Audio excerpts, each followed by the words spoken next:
The thing that stands out to me in Acts 25 is this. Paul was not trapped. He was strategically placed. Yes, he was under arrest, but God had him there. We get to this chapter and we see Paul's already spent years waiting for hearings, waiting for justice, waiting for someone to finally make a decision. And if we're honest, most of us hate waiting. We want movement. We want answers. We want progress. We want God to open the door right now. But Acts 25 forces us to ask a different question. What if the delay is part of the plan? Festus comes into power and immediately the Jewish leaders want Paul transferred back to Jerusalem.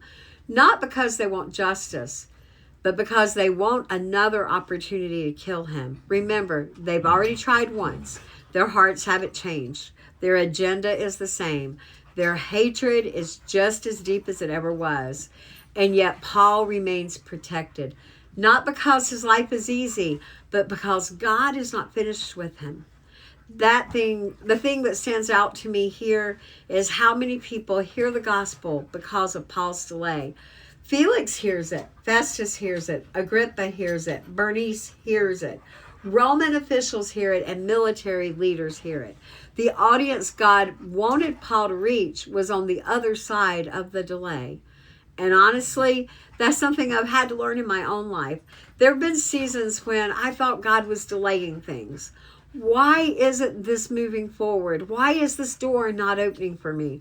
Why am I still sitting here on the sidelines? But looking back, those were not wasted seasons. Those were seasons of preparation. God was teaching me things that I would need later and use today. And maybe that's where some of us are today. You think you're stuck.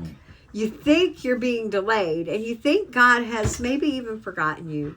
But maybe you're not trapped. Maybe you're being strategically placed right where you are. Another thing that stands out is Festus. Festus knows Paul hasn't done anything that deserves death. Agrippa will know it too. Everyone knows that Paul is innocent. But nobody wants to upset the crowd. Does that sound familiar?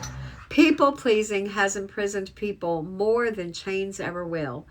How many people know what God is asking them to do, but won't do it because someone might be offended? Someone might get their feelings hurt.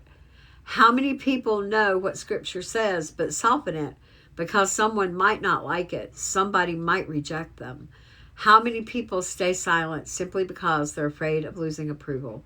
Paul doesn't do that. Paul does not compromise truth for popularity. He doesn't compromise conviction for convenience.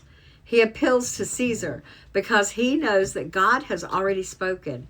That's another lesson here.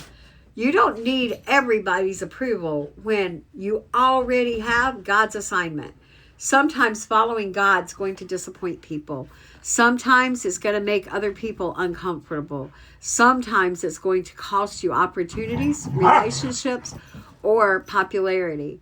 But obedience has always mattered more than approval. Acts 25 reminds us that delays don't mean God has abandoned us. Sometimes they're the very thing that is positioning us for the platform that God has prepared for us. Paul wasn't trapped.